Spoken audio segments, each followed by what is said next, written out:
Hello दोस्तों, नमस्कार। मेरा नाम है वृंदा पहाड़िया और आप देख रहे हैं आरवी रॉक।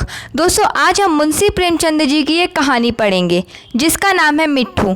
तो चलिए शुरू करते हैं। बंदरों के तमाशे तो तुमने बहुत देखे होंगे। मदारी के इशारे पर बंदर कैसी कैसी नकलें करता है, उसकी शरारतें भी तुमने देखी होंगी। तुमने उसे घरों से कपड़े उठाकर भागते देखा होगा। पर आज हम तुम्हें एक ऐसा हाल सुनाते हैं जिससे मालूम होगा कि बंदर लड़कों से भी दोस्ती कर सकता है। कुछ दिन हुए लखनऊ में एक सर्कस कंपनी आई थी। उसके पास शेर, भालू, चीता और कई तरह के जानवर और भी थे। इनके सिवा एक बंदर मिट्ठू भी था। लड़कों की झुंड के झुंड रोज इन जानवरों को देखने आया करते थे। मिट्ठू ही उन्हें सबसे अच्छा लगता था।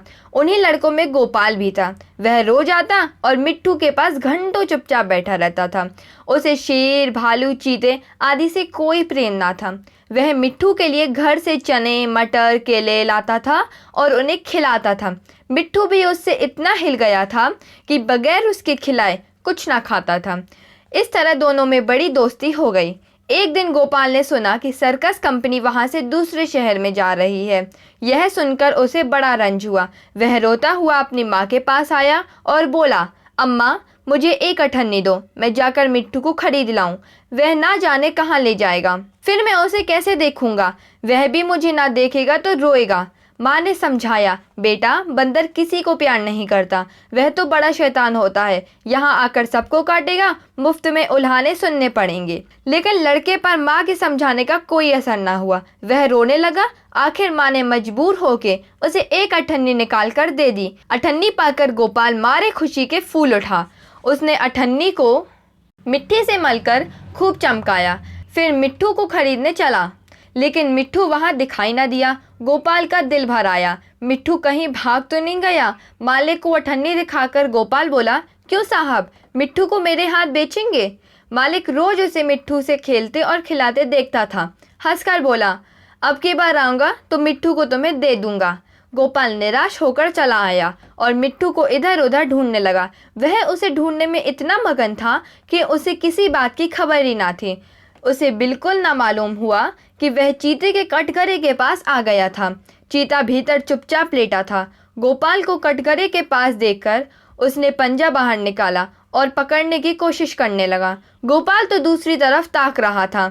उसे क्या खबर थी कि चीते का तेज पंजा उसके हाथ के पास पहुंच गया है। करीब था कि चीता उसका हाथ पकड़कर खींच ले कि मिट्ठू ना मालूम कहां से आकर उसके पंजे पर कूद पड़ा और पंजे को दांतों से काटने लगा। चीते ने दूसरा पंजा निकाला और उसे ऐसा घायल कर दिया कि वह वहीं गिर पड़ा और जोर जोर से चीखने लगा। मिट्ठू की यह हालत देखकर गोपाल भी रोने लगा।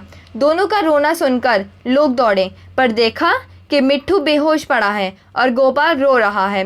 मिट्ठू का घाव तुरंत धोया गया और मरहम लगवाया गया। थोड़ी देर में उसे होश आ गया। वह गोपाल की ओर प्यार की आंखों देखने लगा, जैसे कह रहा हो कि अब क्यों रोते हो, मैं तो अच्छा हो गया हूँ। कई दिन मिट्ठू की मरहम पट्टी होती रही और आखिर वह बिल्कुल अच्छा हो गया। गोपाल अब रोज आता और उसे रोटियां खिलाता। आखिर कंपनी के चलने का दिन आ गया। गोपाल बहुत उदास था।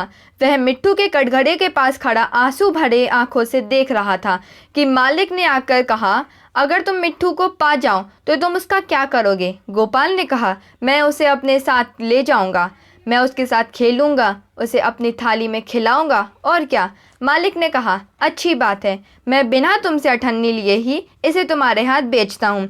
गोपाल को कोई जैसे राज्य मिल गया। उसने मिट्ठू को गोद में उठा लिया, पर मिट्ठू नीचे कूद पड़ा और उसके पीछे पीछे चलने लगा। दोनों खेलते कूदते घर पहुँच गए। दोस्तों, आपको हमारा चैनल कैसा लगा ये कमेंट्स में बताना ना भूलें और वीडियो को लाइक करें, शेयर करें और चैनल को सब्सक्राइब करना भी ना भूलें। धन्यवाद।